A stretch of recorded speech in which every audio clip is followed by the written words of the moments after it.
stuff is warm.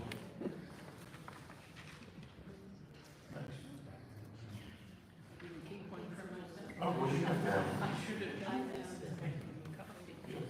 I'm going to sit with Reed. Good morning.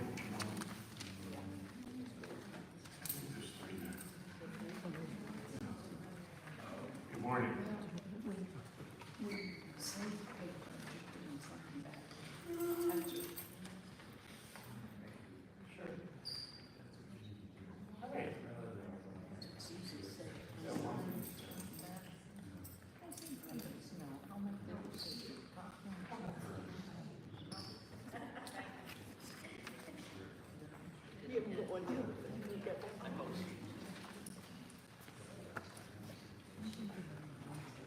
You got one?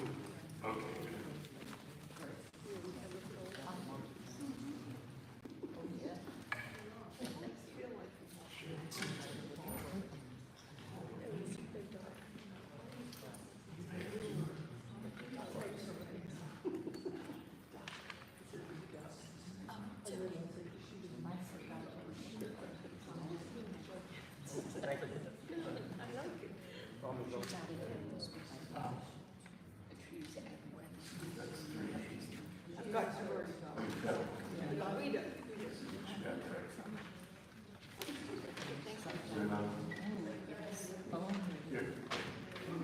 Why don't you give those to them? Give them that one too. Oh, you have to. Thank you. Oh. Yeah, thank you.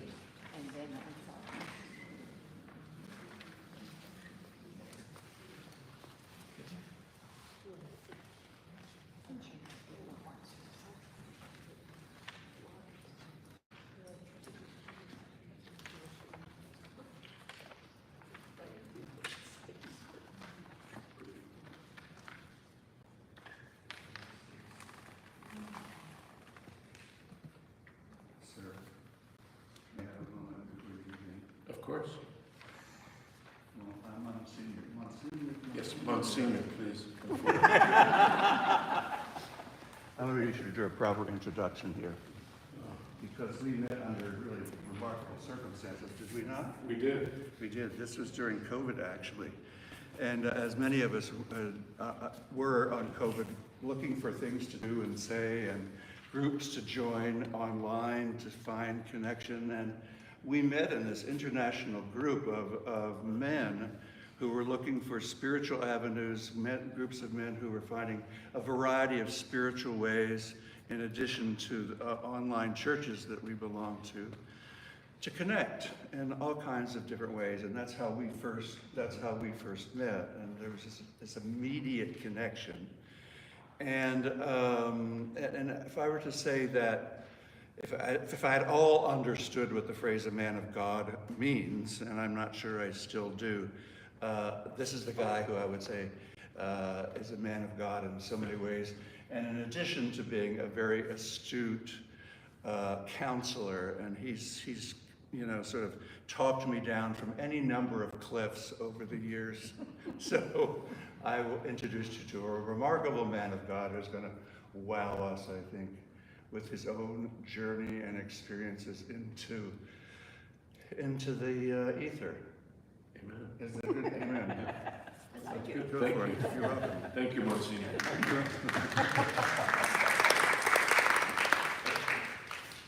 Oh, he is profound and funny. Yeah. I forgot one thing I wanted to know here.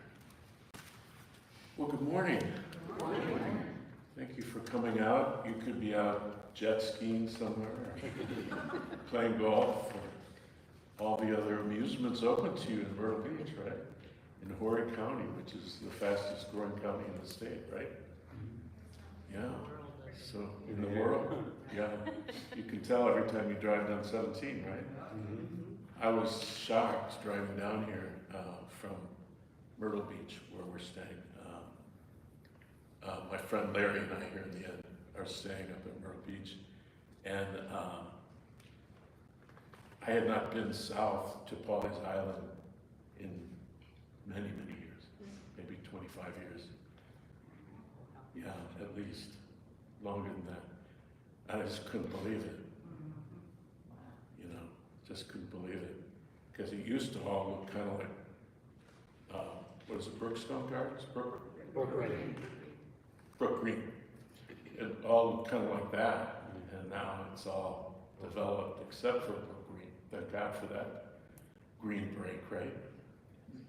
But you do have a lot of parks and green spaces that have been preserved. They've done a good job considering the growth pressure here. They've done a really good job. So. Georgetown County. Are you in Georgetown County? Yeah. Oh, okay. When does it become Georgetown? Right after you pass Myrtle. Okay, Myrtleton, of course, yeah. Okay. Well, congratulations on maintaining nature. Yeah, so far. What was the old song? They tore down Paradise and put up a parking lot. Yeah. Oh my. So, yeah, I am going to talk from both sides of my brain today, so bear with me if switching from one side to the other takes a second. You'll see me blinking. Dolphins do that, you know. They use both sides of their brain, and they sleep only on one side at a time. Did you know that? Yeah. That's how they stay, you know, buoyant and alert too. So yeah, they're remarkable. I love them so much. As I share with you, I'm going to ask you to also think about your life. Okay. So, because I think the most personal in some ways is the most universal. And as I talk about some of the personal things in my life, I think you may be able to extrapolate to yours, not identically, of course, but you know, something of your life will be coming to mind, and that's good. That's what I would like you to do. I want your life to come to mind because that's obviously why you're here, is to enrich your life, right? So visions of heaven. Anybody want to share what their first vision of heaven was?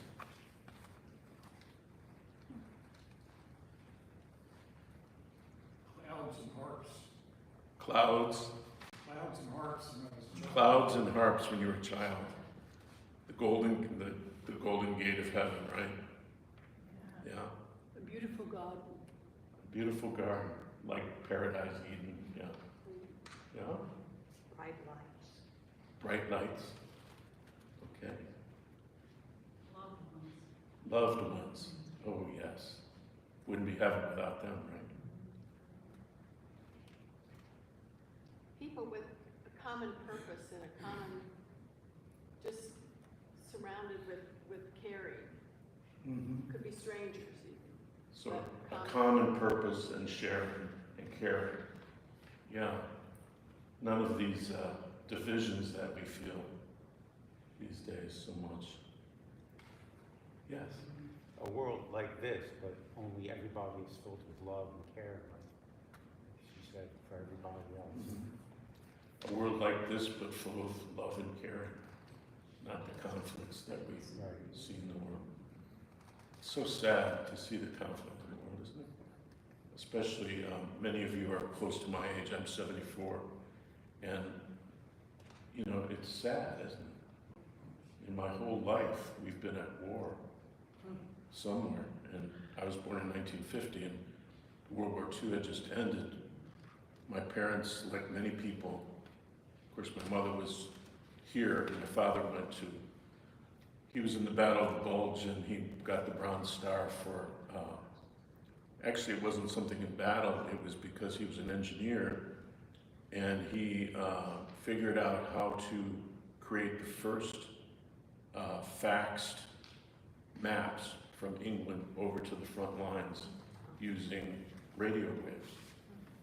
And, you know, we think of it as telephone lines in our lives, of course, no. young people don't even know what a fax is, right? But he did that, and it was so critical to the Battle of the Bulge at Remagen Bridge that they had those maps that he got the Bronze Star for that. And then he came back home and went to the University of Detroit and got a professional degree in engineering, and then his life was really interesting. He was, it's good to start with him, Bob Myers. He was very smiley, big smile, and good looking, and he whistled a lot. He could really whistle well, in almost any tune. And he was just a very simple kind of soul. He just wanted to be appreciated, and he shunned any conflict. He couldn't handle conflict at all, which resulted in him losing jobs and having to find new jobs as he went along, because he just didn't deal with the politics of corporate life as it developed. But he helped bring he was principal person for bringing the microwave oven to the marketplace for restaurant and residential use. We moved from Cleveland to Minneapolis so that he could work for Franklin Manufacturing there, and then that was bought by Studebaker, and then that was bought by Lytton. Of course, you'll recognize Lytton. When my mom met the Lytton people, she's, the Lytton's insignia is like a straight, tall L, and then a little square with a circle above for LI. She met the Lytton executives when they came in to buy the company. She said, "Oh, that looks like a bathroom floor plan."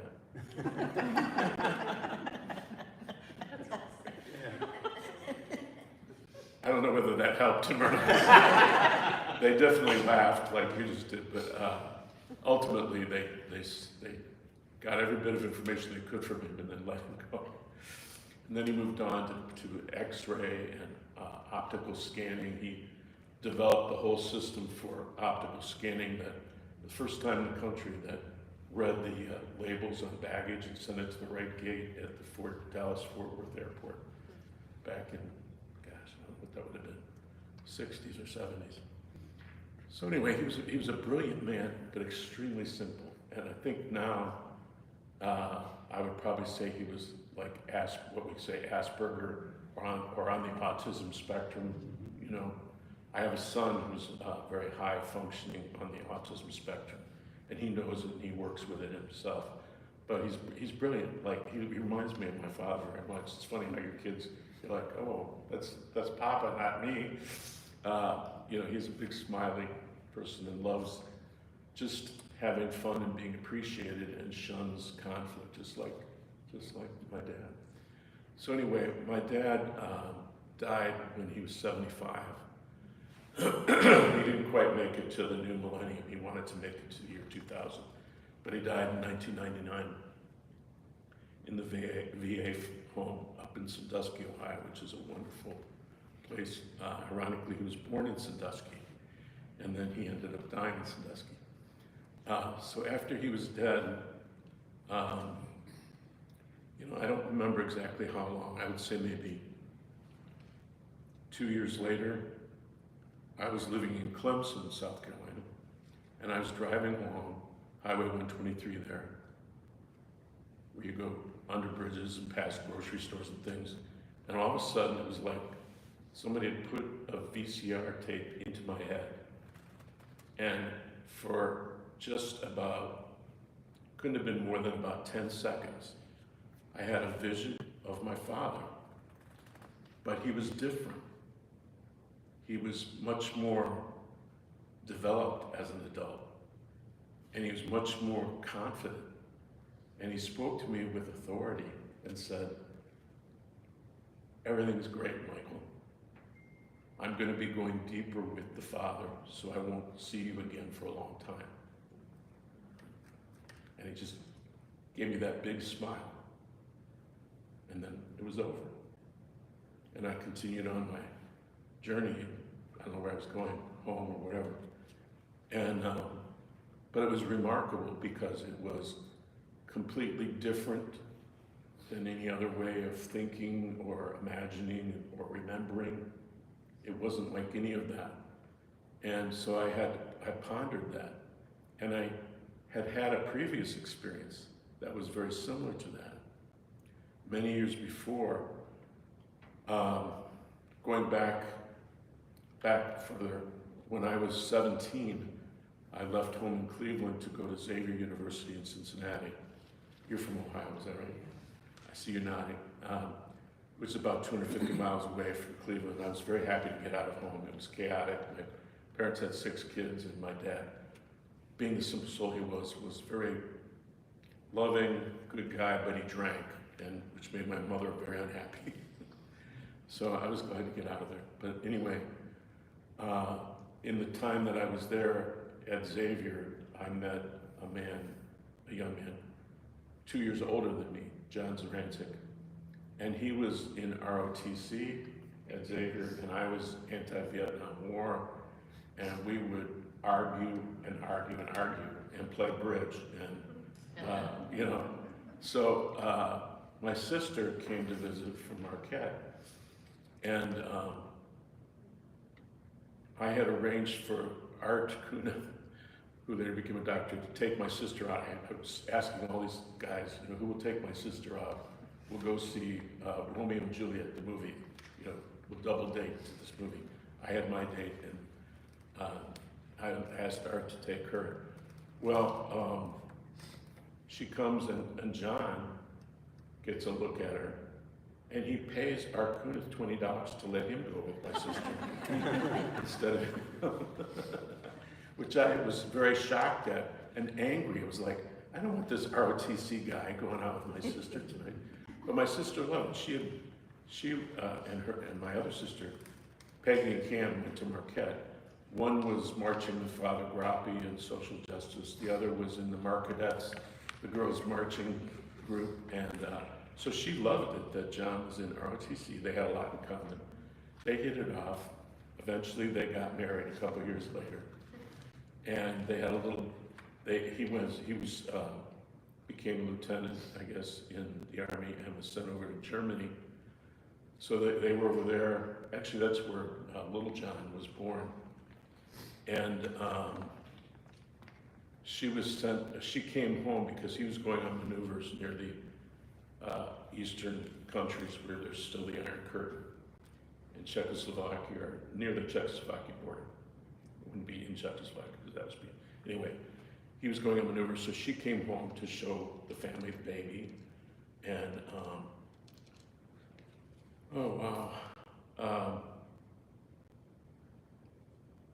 while she was at home, she got a telegram saying, your husband has been diagnosed with Hodgkin's disease.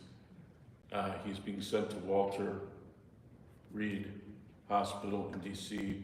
All of your things are being packed up and will be sent to storage in DC for your disposition. That was it. And so, of course, that's what happened. He came home, and at that time, in the early 70s, Hodgkin's was not the manageable disease it is now. So he got sick, he went to law school, he came back and finished, got his law degree, and then died on my birthday, which also happened to be the day that I was taking my 7th grade class that I taught to Spring Grove Cemetery in Cincinnati, not to visit the dead specifically, but because it's a botanical garden, and we had a tour all set, and Procter and Gamble are both buried there, and different famous people from Cincinnati.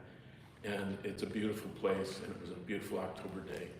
So I got the news in the morning that he had died, and then we went to the cemetery and toured it, and then I went home for his funeral, and of course my sister met me, and at the funeral home, I just drove straight to the funeral home. She said, come on in. She was all bubbly. She said, John wanted me to tell you he has his last laugh. And she takes me up to the casket, and there he is laid out in his uniform, right? So I wasn't laughing, but she was. She was in quite a ebullient mood for some reason at the funeral. Of course, she'd gotten used to the idea of him getting ready to die. So anyway, that was a loss for our whole family of this really fine young man. He was really a great person. His son is now 50, and also a great person, even though he didn't know his father, he's just like him. So interesting. And lives in the DC area. But anyway, what I was leading up to here is a year after his death, on my birthday, I was asleep in bed getting ready to get up for school, where I taught a Catholic school, St. Vivian's in Cincinnati, where it had church and school and so on, and they had mass every morning. I had a dream of John, in which he too, like my father, which was actually a later dream, but he too seemed much more put together, even though he was a very, interesting and strong man to begin with, and very peaceful. And he told me to stop worrying about my sister and John, that he would take care of everything, and that he too was going to a next phase, and I wouldn't hear from him again. And then he kind of disappeared, and I heard what I'll say is like angels singing, but like we sing. And I don't know if you remember the song, "O Lord, I am not worthy that thou should come to me. Just speak the word of comfort. My spirit healed shall be," right? I think that's right. And so the singing sort of swelled up, and then I woke up. And it was early enough that I thought, wow, I bet if I get on my bicycle, because I couldn't afford a car. I was making $6,800 a year teaching. I could ride my bike over and make it for Mass. So I rode my bike over to St. Vivian's, and I ran up the back steps. I was a little bit late. I opened the doors and I walked in, and I hear the person up at the lectern reading, "Lord, I am not worthy that you should come under my roof, but only say the word, and my servant shall be healed." And I just stood there in the back middle aisle, kind of frozen, like, are you kidding? And I took it as a confirmation of the vision I'd had in my dream, which, if you go into the Bible, this is how people communicated with God, or God communicated with them, right? And angels communicated through dreams, visions, and so on. So that was really kind of a remarkable thing. So I hope that some of you have had experiences like this also. Okay. Now, let me go backwards again.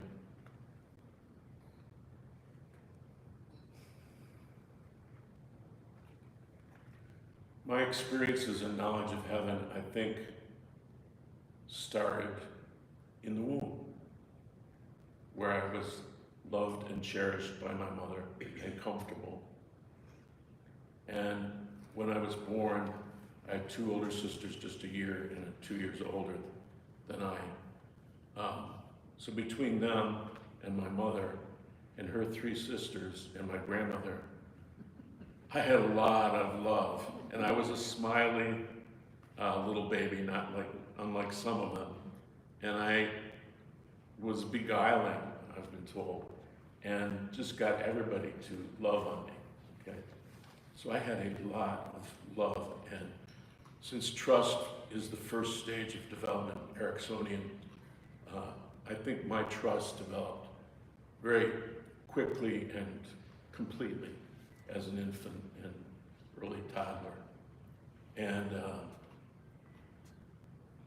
that prepared me for the fact that my mother and my father and the extended family, which we very much grew up in an extended family in Cleveland, Irish Catholic, and we would go to my grandmother's every weekend. She had a huge backyard. Her husband, my grandfather, was already dead, but and we would come together, and each of my mom and her sisters, each were pushing out babies constantly. So I have a lot of cousins. I have like 25 cousins, or siblings. So it was a community. It It was a small faith community right there in my grandparents' home. And I grew up in that, and where they lived on the west side of Cleveland, their house was like their street was like a horseshoe around a Poor Clare's convent, where the sisters literally came out barefoot, some of them begging door to door, because that's their mendicant tradition. And then across the street from that was a Franciscan staffed parish with priests and brothers, many of them, dozens of them. They had their own choir area off to the side at liturgies. And then next to that was Girls High School, St. Joe's. And so they called that the Holy City area of Cleveland. And we grew up in that, and the valley was there, which was a metro park.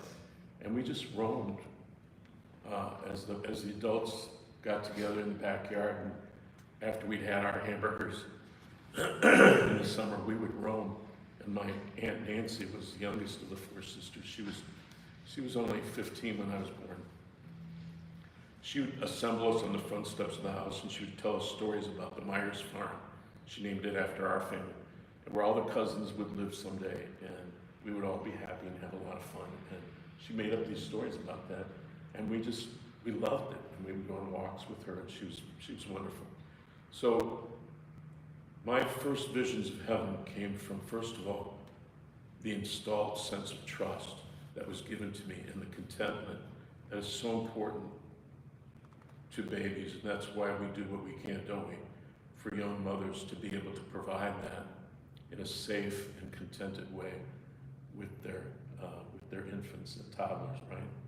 Because that's such an important part of life, to give a foundation of trust and love, right?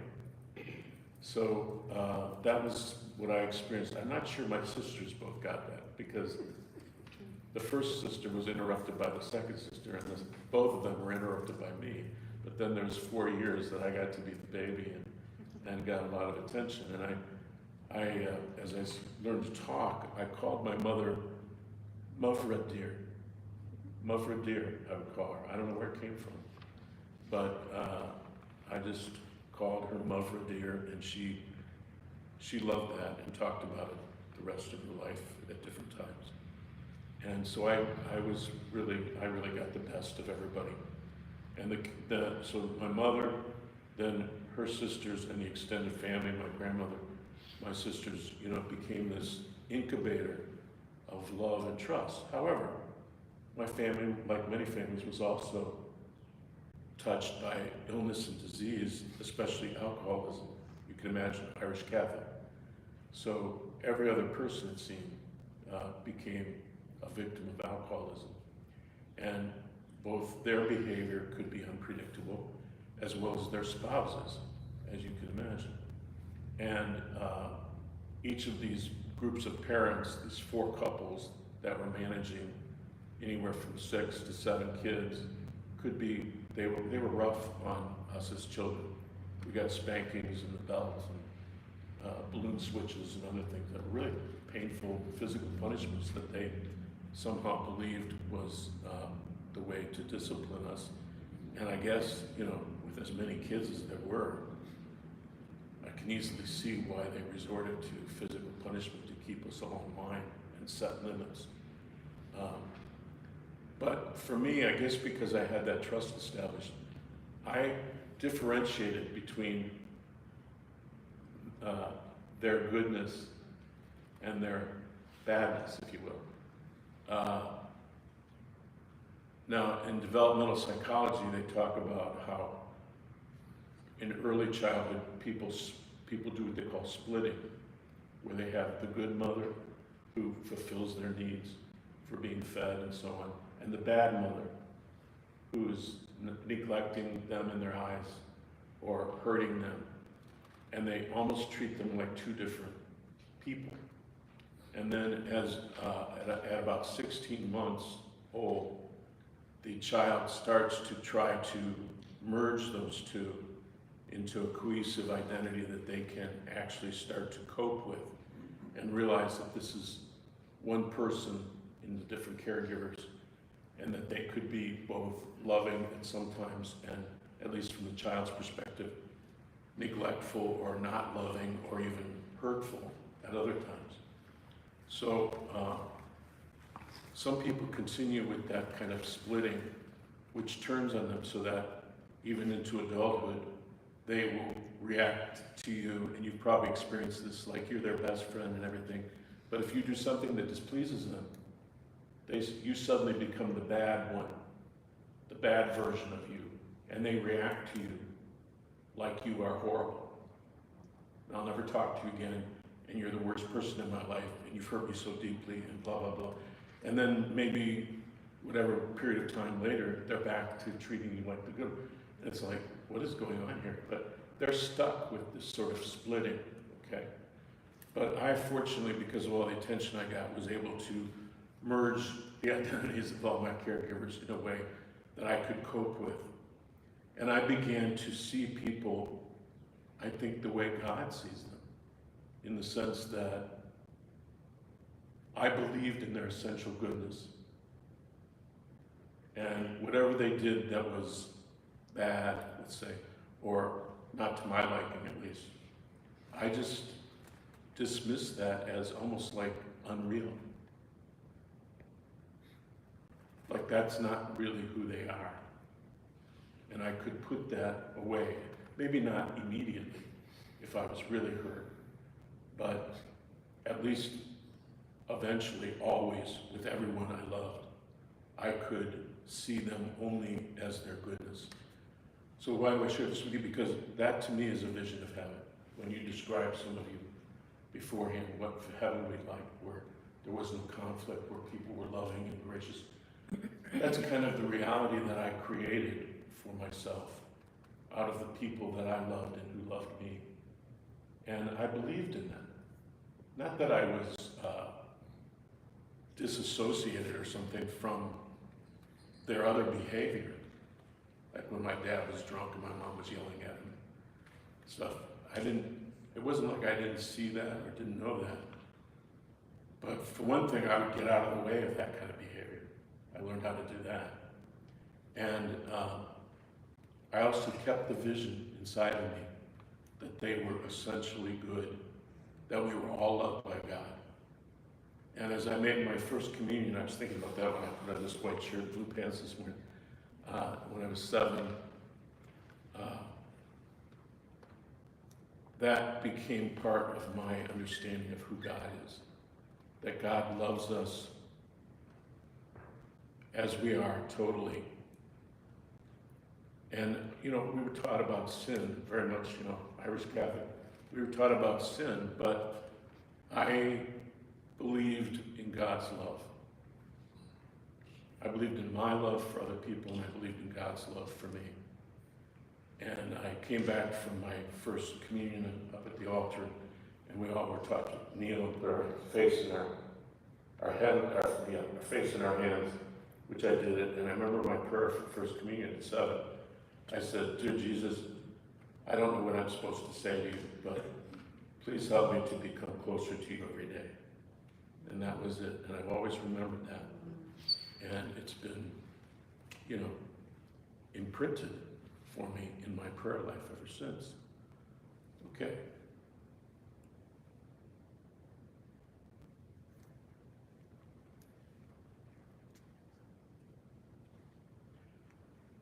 The other thing that I was fortunate to experience as a child, we had a basement recreation room in the house we lived in. And people didn't usually go down there except in the evening to watch TV. There was one TV that was down there. And the laundry room, okay?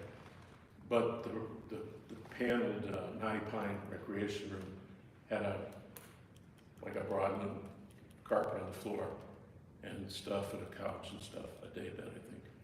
Anyway, I would spend a lot of time down there alone as a child with Tinker Toys and Lincoln Logs and blocks, and I would build structures and stuff, and I got really good at it, and I was like a little architect, playing down the basement.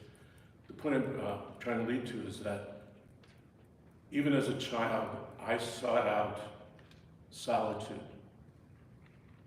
and play as solace from some of the chaos in my life. And it was there that I recharged enough that I could sustain my vision of my loved ones and God's love for me. And so, from a very early age, I was fortunate enough to seek out and enjoy solitude, and that reinforced my vision of the world and of God and of my people. Okay? So I'm just trying to share with you in terms of visions of heaven what became really established in me, and that led to the growing conviction about what is real and what is really not real. And when I decided that bad behavior was not real, I literally would forget it. I learned how to not only forgive, it wasn't even a matter of forgive. It was a matter of just brush that away, because that's not the reality of our family. That's not the reality of love. It's not the reality of God. So it's not important. Don't hang on to it. Now, if you talk to my older sister, who didn't have the same advantages, she can name lock, stock, and barrel all the sins of everybody in the family. And she'll bring up incidents and things, and I'm like, I remember some of this, but I didn't remember it like you're remembering it.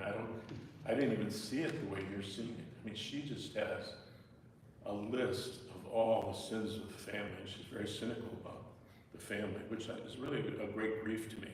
It's kept us apart, actually, in the last few years, because she wants to talk about what happened to her and what what was wrong with our family, and I don't want to, and I don't, I'm not going to. So that's been something. As I got older, into my teen years, of course, I started to experience, as sixth graders, I taught sixth grade. Man, they are the biggest babies. I don't know if you remember your kids. They think whatever's happening to them has never happened to anyone in the history of the world. They're the first ones to ever suffer this much. Their friends rejecting them or talking about them, oh my God, it's the end of the world, and they have to go through this whole thing. And between 6th and 7th grade, it's such a critical time in life to have adult comfort, and people back away from that age. Like even at the schools, if you go to the elementary schools, they're all hugging, and it's a wonderful thing. They get to middle school, the teachers don't touch the kids because of all the, legal implications and stuff. And they are just on their own too much. And anyway, it's a terrible time of disillusionment. And if they aren't helped in some way, that disillusionment can really set in and become depression, anxiety, all kinds of other things. Fortunately for me, I had moments of confusion then, but when I was 12, we moved from Cleveland to Minnesota, which was a real shock. We were in suburban Minneapolis, and we were suddenly in nature. And we lived next to a golf course, and on the other side was a woods. Well, my friends who I developed there, they introduced me to roaming in nature. They trapped muskrats. Some of them, I never did that, but they paid for their college with the pellets of muskrats. And so they taught me a lot. They taught me how to shoot a gun. I went to NRA and became a member of NRA. And I learned all kinds of things. I became a Boy Scout, and I got out into nature a lot. And I want to say that in terms of that confusion that I'm talking about, for preteens and teenagers, nature again and solitude, which I had already established as a need, became a solace to me. And nature became the place that I could meet God in a kind of expansive way. It wasn't in a specific prayer way, but it was this expansive sense of encounter with nature and the comfort of being with nature rather than in the house where there was always, potentially some tension brewing. So community, compassion for the ones I love, solitude and nature became installed in me as my visions of, that fed my visions of heaven. So that later when I had these other experiences that I started with, of my father and my brother-in-law who passed, that could make sense to me that they were now somewhere, that they were still growing, and that they wanted to let me know that all would be well.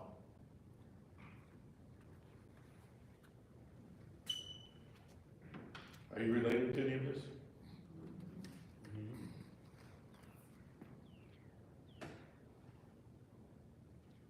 When I was 18, I treated myself to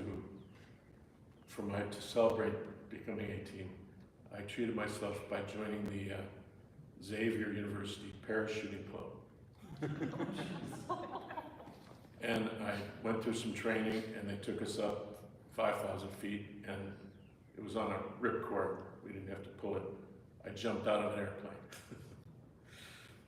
And it was like an emancipation celebration, right? I had gone away to college somewhat angry at my mother, and she sent me a package with her apron strings cut off in it, and said, "Happy 18th birthday. You have really cut the apron strings." And I was like, "You're damn right I did."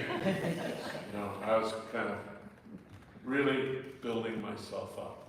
I was with peers in college I was in an honors hall. I was in an old mansion with these really bright men from Jesuit high schools around the country. And they were all much more educated than I was at that moment. I had to rise to the occasion to be with them, including John Zarancic, my brother-in-law, who was 2 years older, and learning how to play bridge and how to argue and all this. I was really building my ego, right? Which is what young people need to do, isn't it? They need to become confident and skilled and think highly of themselves, right? And we see it when we're with young people. And I bet it makes you smile, doesn't it? Why do you smile? When you see a young person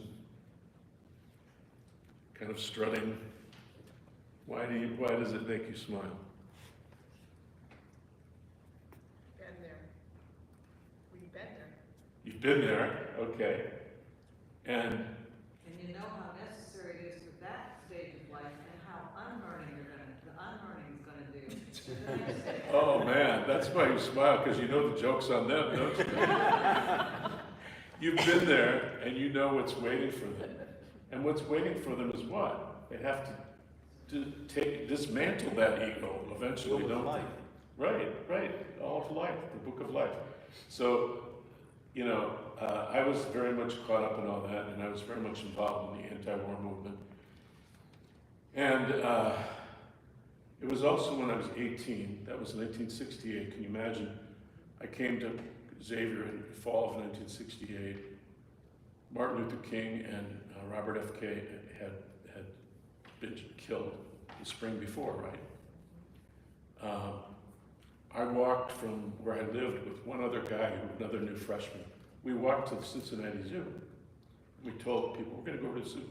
We walked over to the Cincinnati Zoo, which was through a black neighborhood from Xavier. When we came back, it was so crazy. There were like 15 people on the front porch of this house waiting to see if we came home alive.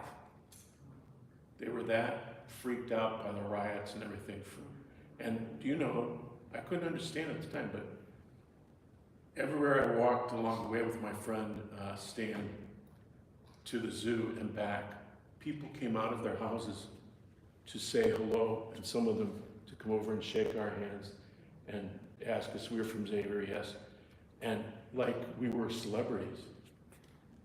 And we didn't understand that the whole neighborhood had been caught up in the core little downtown of that neighborhood had been burnt down during the riots. So when we really understood why everybody was worried, we wore that like a badge of honor. We were proud of the fact that we had done that. And so even as we were building our egos, we were also building our values and our kind of countercultural identities too. And that was part of my vision of heaven: justice and peace among people and reaching out to others, okay? Even though I was a selfish young man in many ways and building myself, I also believed in reaching out and in justice and being against violence. And this all contributed to my vision of heaven. That fall, in December, Thomas Merton died. He was over in Thailand giving a talk to an international group of monks. And the last thing he said to them is something like, so the life of a monk is to be invisible. We are nothing in the world. We have taken ourselves out of the structures that exalt the individual. And we have cloistered ourselves with our brothers in a place where we are not important. And he said, so as I end this speech, I will leave you now and I will disappear. And he went back to his room and took a shower, and he stepped out where a frayed wire of a fan was on the floor and was electrocuted. And he had been very much a spokesman against the war, and he was sent home in a GI coffin, and is the only monk at Gethsemane who's buried in a coffin to this day. The ironies of life. So when I heard that, I remembered that at home on the bookshelf was The Seven-Story Mountain by Thomas Merton. So I got that book and I read that, and I just ate it up. It's got a kind of archaic language now from the 40s, but to me, he was talking to me. He was talking to me about God, people, the church.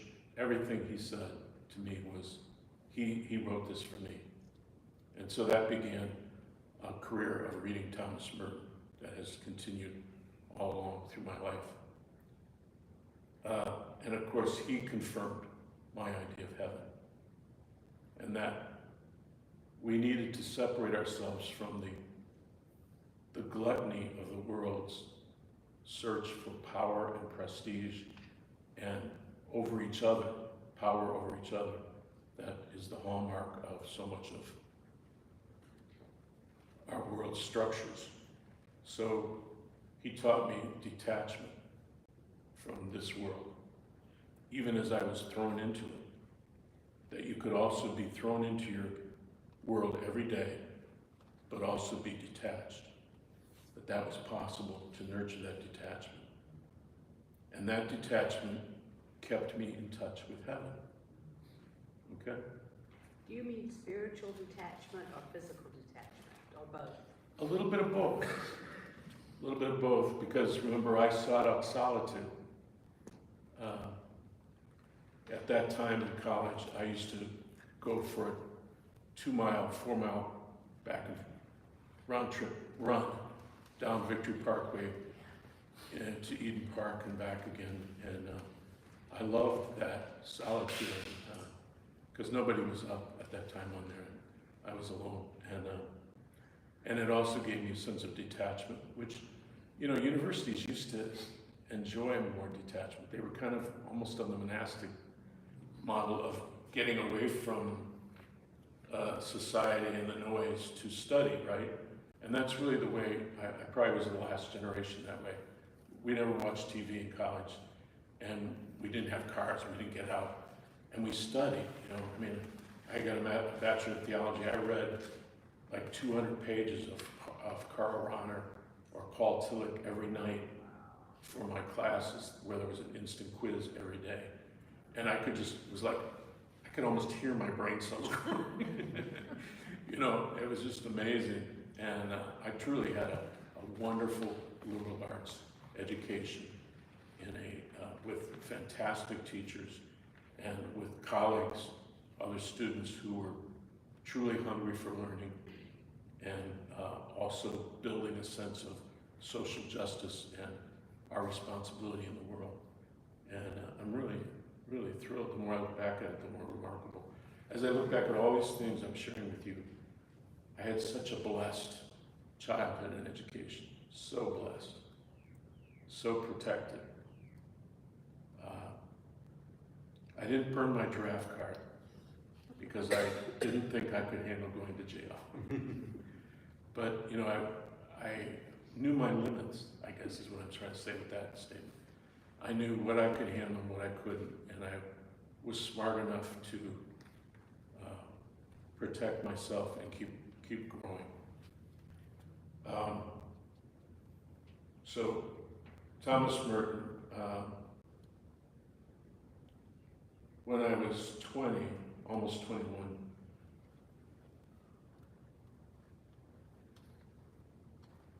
well, my junior year of college, with 3 other guys, I ran a house on campus called the Piper House.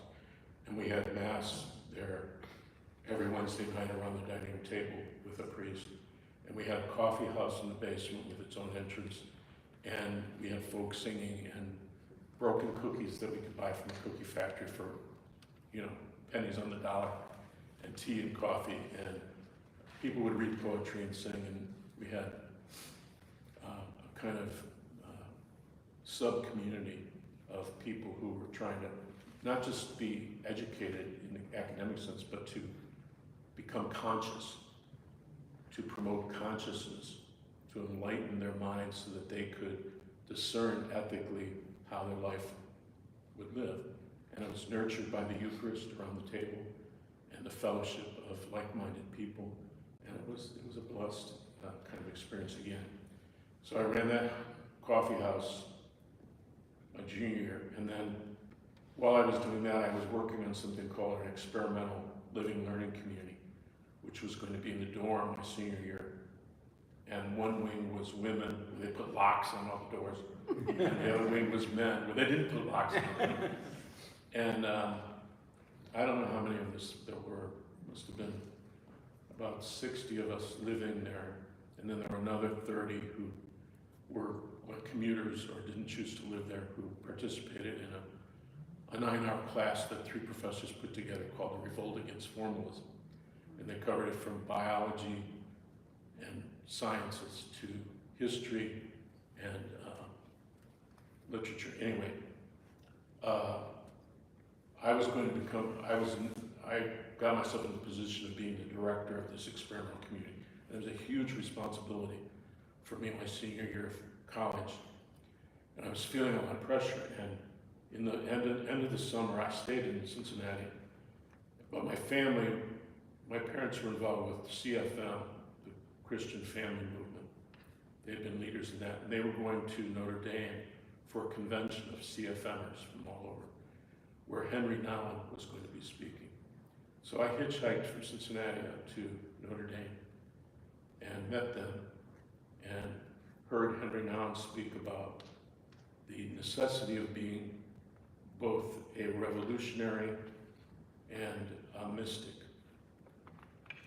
and that the only safe revolutionary was one who could laugh at themselves and who had a connection with God. Otherwise, it would become disaster. And of course, it was very revolutionary times at that moment in the country. It was just disturbance everywhere. So I heard that and saw my family, and I hitchhiked back to Cincinnati. No, I didn't.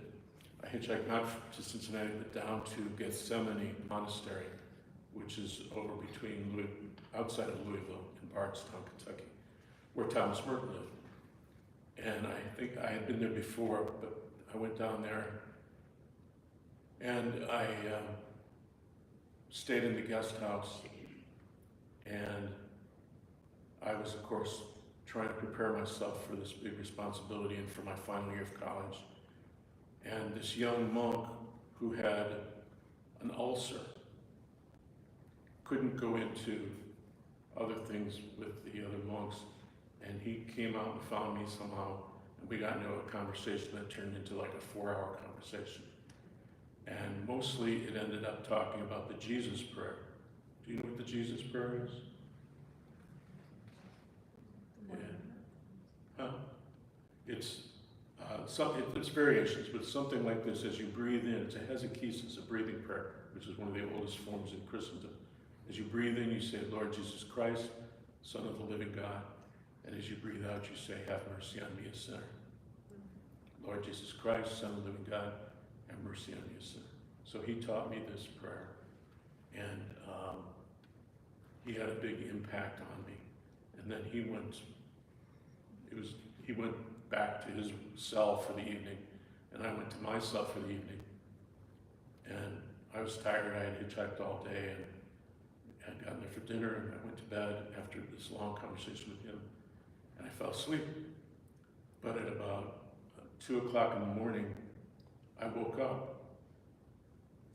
completely awake.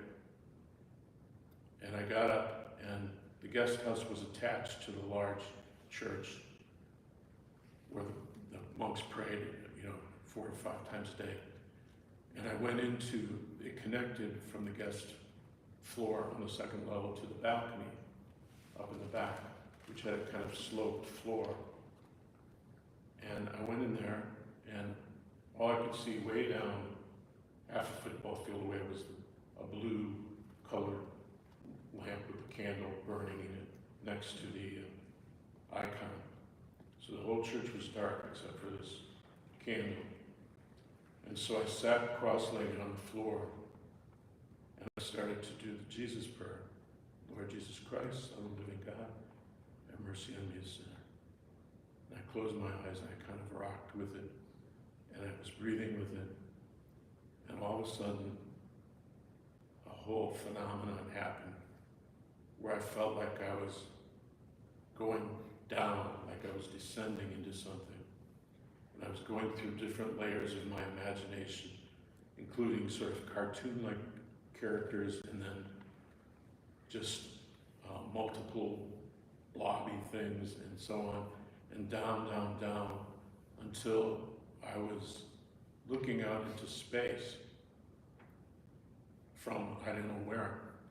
And then my vision became not just our normal vision and not just our normal peripheral vision, but it became bigger peripherally until it was a 360-degree vision, which is really hard to imagine or describe, even though I've experienced it, where I could see every direction at one time. And in this darkness of space, I saw way off in the distance a light appear, like this blue light that was in the chapel. And it appeared, and it was like a small thing, and then it got bigger and bigger, and it had movement around its edges, like an amoeba. And it was coming bigger and bigger towards me. And as it got closer to me, suddenly I became terrified. And I came back up through these levels of my brain, my consciousness, my mind, my soul, whatever. And my eyes popped open, and I gasped for breath, like someone coming up out of the water. It was like that. And I was sitting in my own sweat. I was just wet and almost like a puddle, of my own sweat. And I thought, oh my God, I almost died. I think I almost died. And I thought, what does this mean? What do I do? But I felt like I was supposed to follow through on this. So I just opened my arms like this, and I said, okay. And I went back down through all of this, came to the same point again, and this amoebic crystal blue light came towards me, and it finally just engulfed me. And I was completely engulfed in this light and this love, this tremendous love, and this, it was like, I can't think of the words, like affirmation.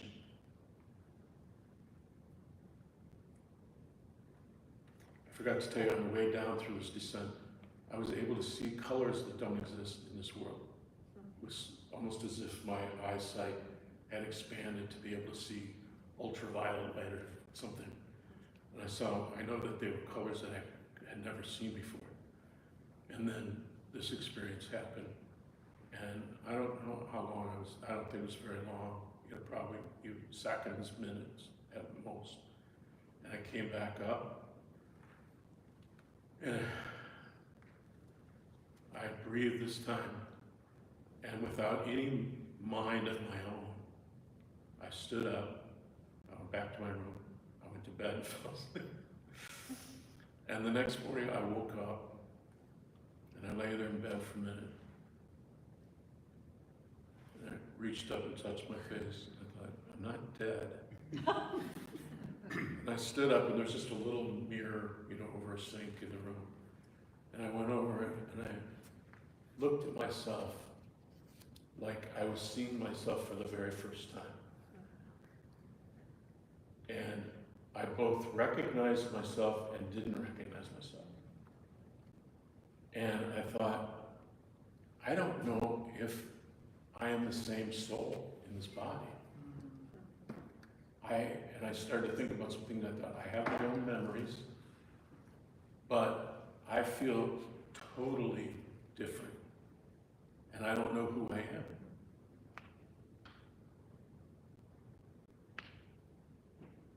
And I went out, I went to breakfast, I think, I don't know, they have food there.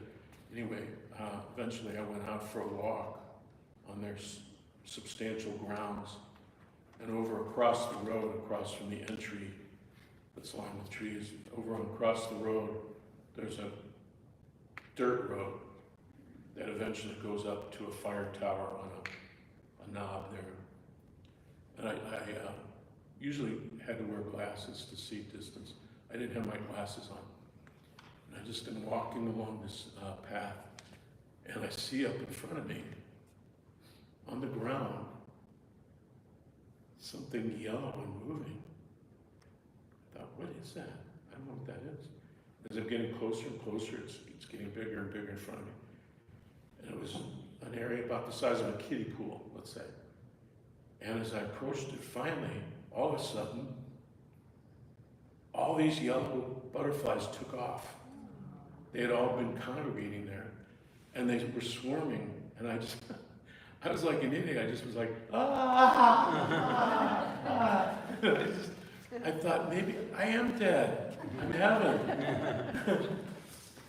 And it took me a while to readjust to the fact that I wasn't gone. And I wondered, well, maybe I'm gonna die shortly, or something. I had all kinds of thoughts like that. And I came back to Xavier to prepare this dorm for this experience that I was going to be director of. And I just noticed I didn't have any of my normal compulsions or anxieties. Are we running out of time, Pastor? No. I have no idea what time it is. I don't know. I've lost track of time. I'm sorry. I'm sorry. There's no clock. So anyway, We're all enthralled, don't worry. that experience eventually, well, I went back. It was very disturbing when I got back to campus. I had been a daily mass attendant there because there were so many opportunities.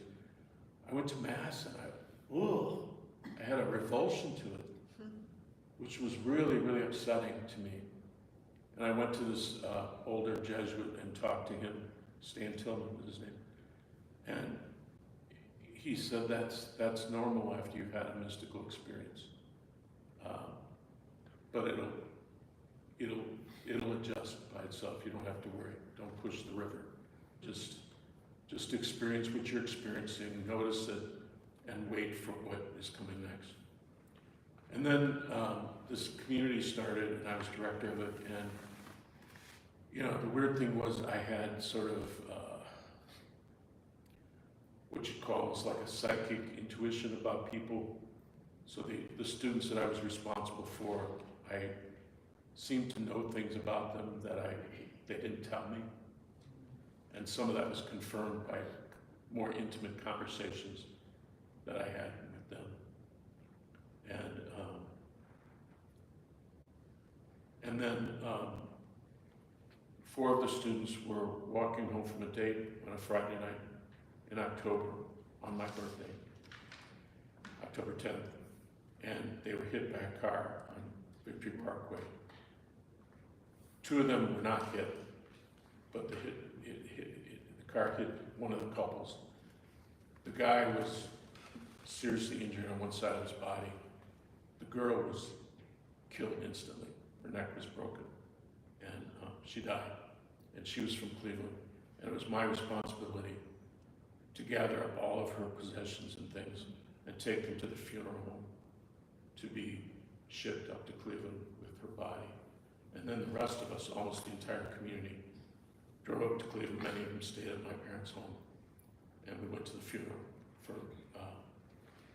for Doreen Jankowski. And that was a profound experience for the whole community that needed me to guide them through that and help stabilize things so that they didn't become, hysterical or depressed or whatever. And they turned that energy, because of the way our community had been formed, out of aspirational goals. And so these kids were all like-minded. They were able to turn that into something positive and beautiful. And the roommates of this girl, one directly in her room and 2 others in the suite, or the room next door that was connected by a bathroom. It was a suite of 2 rooms. They helped guide everybody through that too. So, again, my conviction about heaven and where we're all going just became ironclad through my experience at Gethsemane, through the background that had prepared me for this kind of level of trust, and through my mystical experience, and then the dead. And I'll tell you this one more thing, and then I'm going to check the time. I went with one of these girls who was her roommate to see a woman in Cincinnati who was a psychic. She was well known and revered. We went into her home. It was full of religious statues and other things. And Mrs. B it was a long last name, but it was Mrs. B, we called her. We went in, and Marilyn, Doreen's roommate, the girl who died, Marilyn wanted to see her specifically. And she went in, and we sat there, and Mrs. B didn't know us from Adam. And Mrs. B was sitting there, and she was praying and getting herself into her. And she went, "Oh."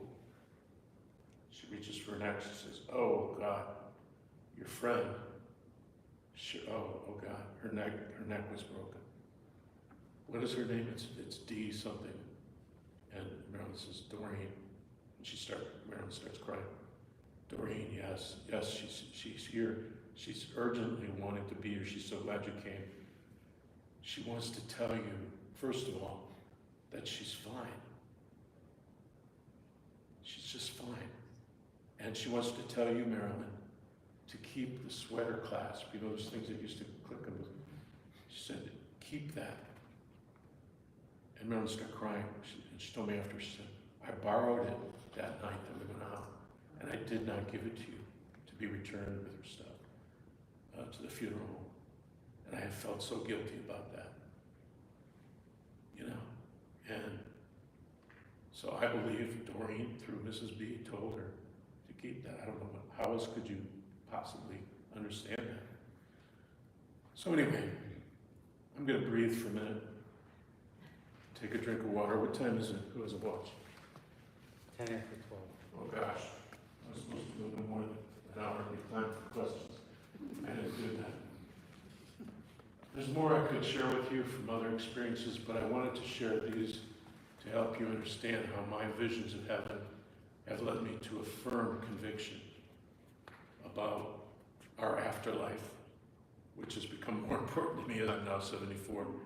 And, I think it's seamless. I think we continue to grow. I can't tell you that I have any real idea what heaven is like. I don't know if it's a garden or a city, or if it's another planet, or if it has any physical material reality. We've learned from quantum physics that matter and energy are interchangeable. You know, so I believe when we die and leave our bodies, the energy becomes something else. I'm not sure what, but I do believe that we continue on in our individual existence. I think we have a much broader sense of unity with the whole universe, as well as other people, but I do believe that we are still individuals too. You know, and the history of the saints kind of confirms that too. Catholic Church, whatever else it does, has, you know, confirmed many experiences of people with the saints and made them saints because of miracles and so on. You know, we've had, ever since Jesus appeared to Paul on the road to Damascus, we've had thin places between this world and the next, connections and visitations from heaven. So that's my story. And I wrote a book about a Jesuit priest in Cincinnati. It's very specific to Xavier, so it's not really a widely audience, but it's all about him, and it's called Hello Saints, because everywhere he went on campus, he would say, "Hello Saints." And the students and everybody just responded to that like, it was almost like an exorcism. It was almost like a proclamation. You are saints, you are going to heaven, and there's nothing else to say about that except to look forward to with you. And he was, you know, he was a tremendous guy, so I wrote a book about it called Hello Saints. Anyway, questions or comments, or if anybody needs to leave, please feel free. I won't be insulted. We've gone over time. Thank you for coming. Sir. You described a degree of intentionality in your life in terms of getting where you were. And certainly traditional religion has all sorts of prescriptions of how to earn your way into heaven. And yet these near-death experiences that you read about tend to be sort of autopilot. They just happen. And people come back and say, wow, this is how it worked. And I just wondered if you've had any thoughts about that, shaping your current life versus your future life. Yeah, so much of the experience that I described to you at Gethsemane is very much like near-death experiences. Some of the same elements that people have described. There have been people who've had near-death experiences where they've had more of a hellish experience too. But I personally believe that there may be a hell. I certainly believe that there's a purification that most of us will need to be able to have the capacity for heaven, you know, on a long-term basis. But I believe everybody is going to heaven. I believe in universalism is what it's called. The popes have all said that they can't declare that, but they hope for it. You know, even the most conservative popes. So I kind of go along with that. I hope for everyone to be in heaven. Of course, we all may need different levels of purification to be there. But we know what it's like to dismantle some of our egos. And that's probably the beginning of that here on this earth. And it continues, I think. And what I've seen from my own experience with relatives is that they've grown in heaven. So, were you going to say something? You answered my question Okay. about heaven and hell. Yeah. Because I've read things where a God who is so merciful, always and always forgiving, how could he condemn someone to hell? The capacity is always there to forgive. But, you know, reading different things, I believe we all go to a place where it's a world without God. It's a hopelessness in this world. And it's our job to decide to go to heaven from that point. And we are given a chance. And if we see that and take that chance, then we go to heaven. If not, we remain in this world. I mean, it's just things I've read and combined in my head. I agree with you. You know, because if you look at that world, you think of people who are so evil, how could they be in heaven? How could God ever forgive these people? Yet, I think it's there within their capacity when they get to this place to decide if they want to go to the next step. Like, And hopefully there's hell. the guy who wrote Narnia, Lewis. C.S. Lewis. C.S. Lewis, yes, he wrote about this where you actually go on a bus and you take that trip. Yes. And if you get off the bus and go to the field, then you'll find it. Yeah. But people are scared, so they stay People are right scared. there. Yeah.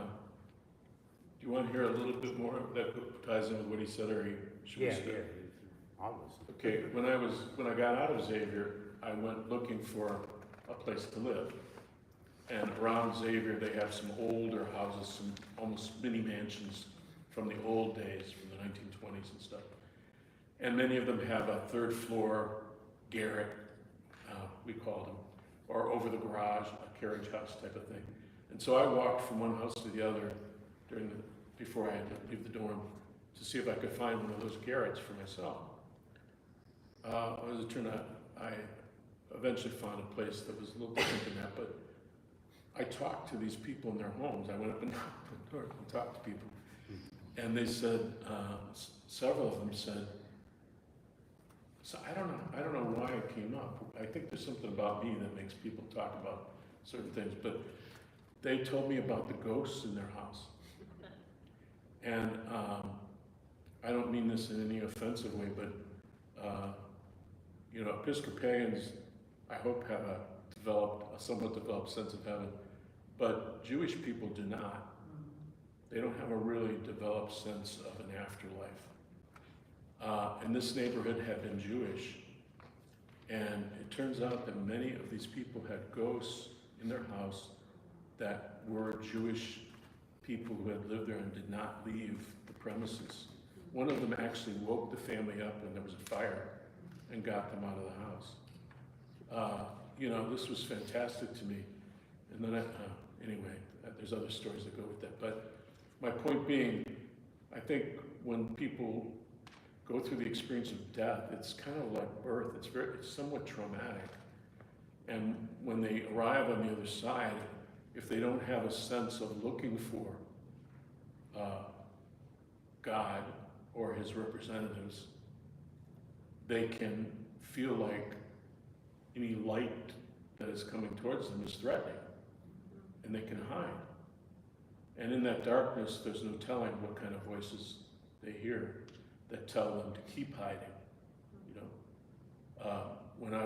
I've been a psychotherapist my whole career. I used to have an office in Hilton Head. It was a lovely office right on the water in Shelter Cove.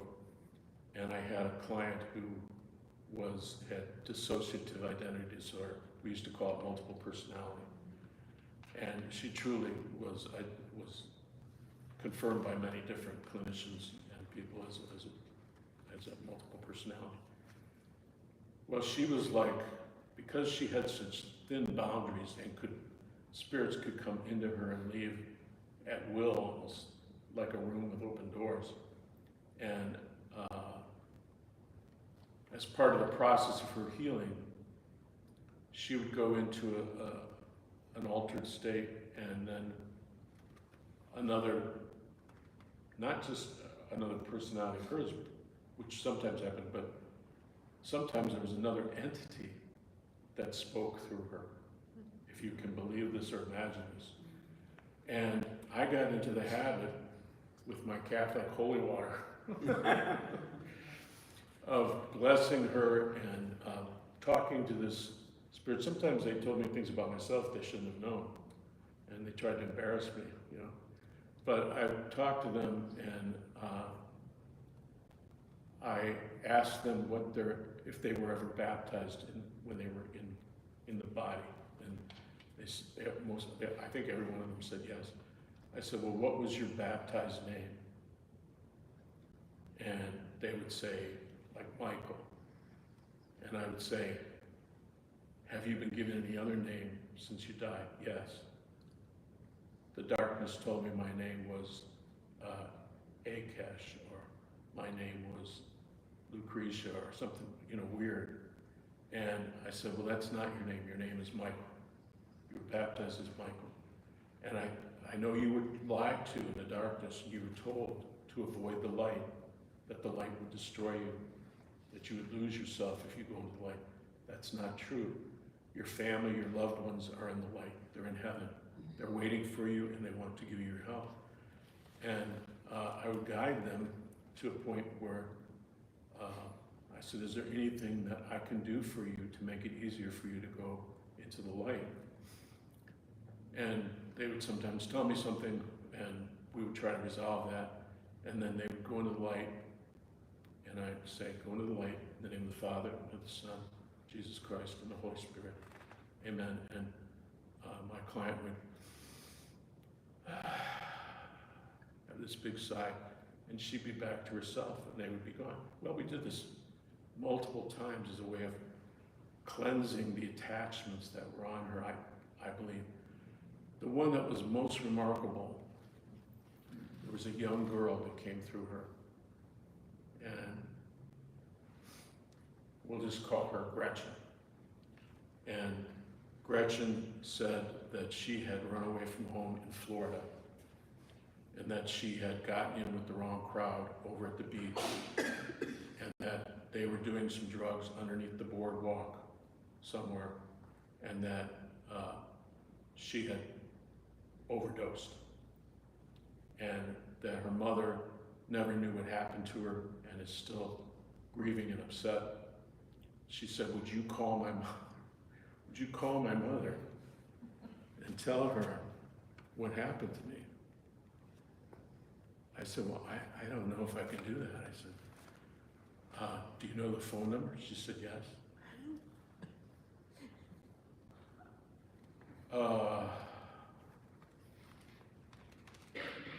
This was way beyond where I had already been, which was already way beyond. I said, well, what would you want me to say to her? She told me to tell her what happened to her, but that she was okay, and that she didn't want her mother to worry about her anymore. And I said, well, how will she know that what I'm telling her is from you? She said, well, I know that my German Shepherd, Heidi, is still alive. Tell her that I said that Heidi sometimes senses me. And she gave me like 3 other sort of physical facts about her bedroom, I don't know, some other things. I was writing all this down. I was like, Michael, you're crazy, you know, if you even think about doing this. So anyway, I can't remember whether it was right there that first time she was there or if we came back the next day, but anyway, Gretchen gave me all this information, and I called this number. I said, is this Mrs. So-and-so? She gave me her mother's name. Is this Dolores, Gretchen's mother? She said, yes. I said, well, this is, I'll give you my name, my first name, Michael. I'm a therapist living in another state. And I'm calling you because I may have something that would comfort you about your daughter's loss. Your daughter has been missing, is that right? She said, yes. I said, well, I will continue if you promise to either talk to a minister or a therapist after we talk about what we talk about. She said, I promise. And she was like, you could tell she was alert. She was like ready. So I told her everything that Gretchen had told me, and she confirmed each item along the way. And I said, so I believe that Gretchen is in a better place, and she's ready to go to another level of happiness as long as she knows that you have gotten this message and that you're okay. She said, well, tell her thank you, and I am okay, and I'm very, very relieved to have this call from you. This is all good. Don't worry about having called me. This is excellent. This is what I needed. And so anyway, I hung up. I went back to Gretchen and told her, and she was overjoyed. And we did a little ritual and blessed her, and she went into the light. Now, I suppose that could have all been orchestrated by my client with someone who was playing along. So all I can do is tell you what I experienced. It all seemed very real to me, but I may be naive about that. I don't know. Anyway, I thought you'd be interested in that one little other So snippet.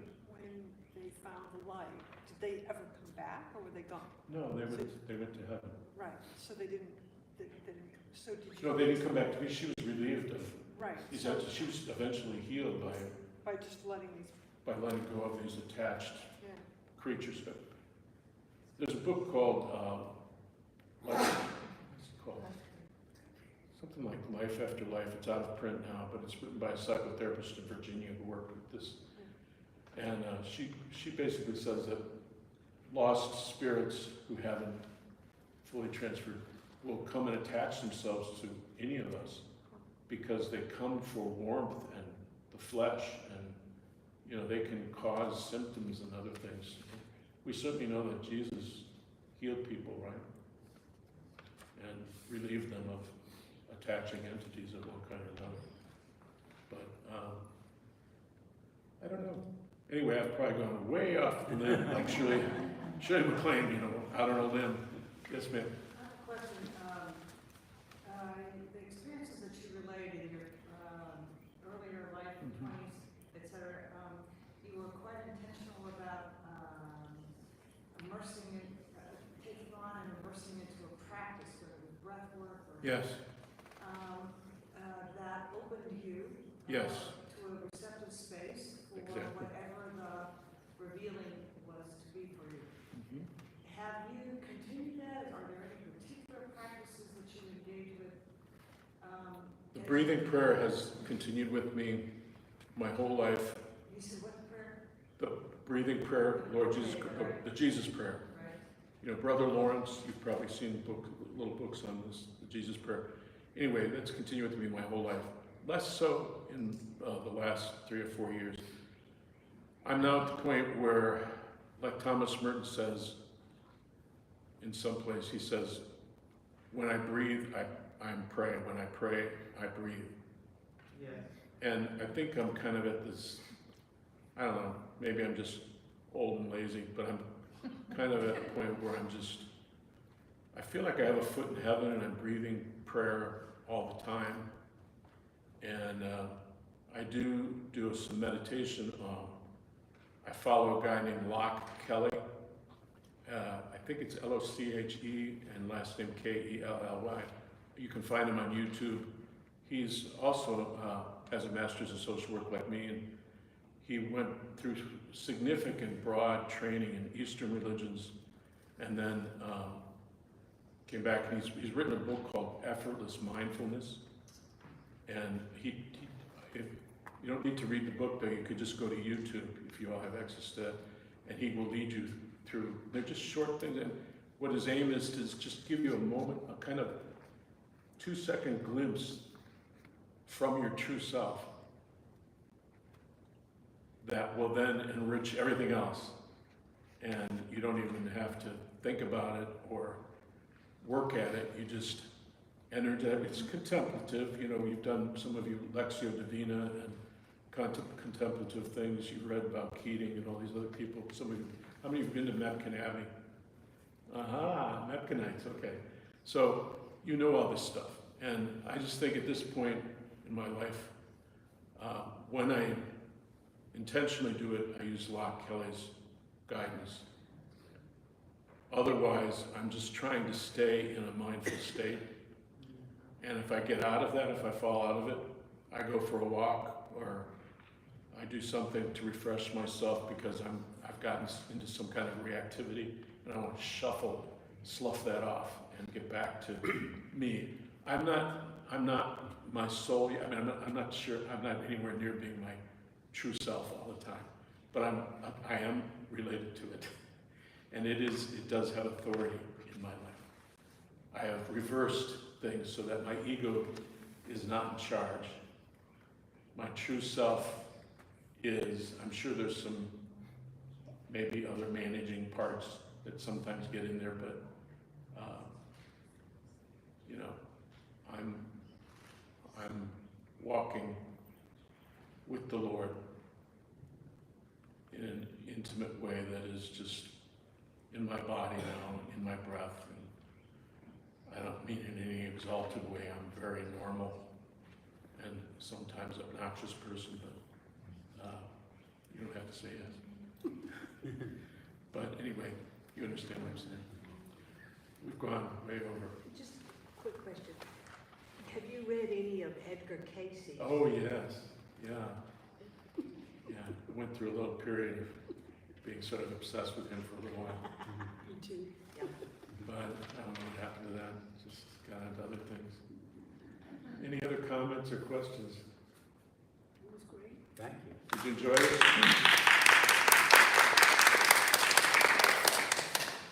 I hope it offered some companionship on your journey. That's my hope and joy.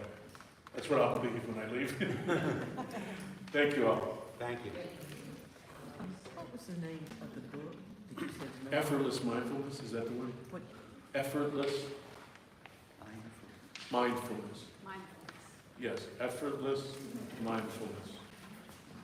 The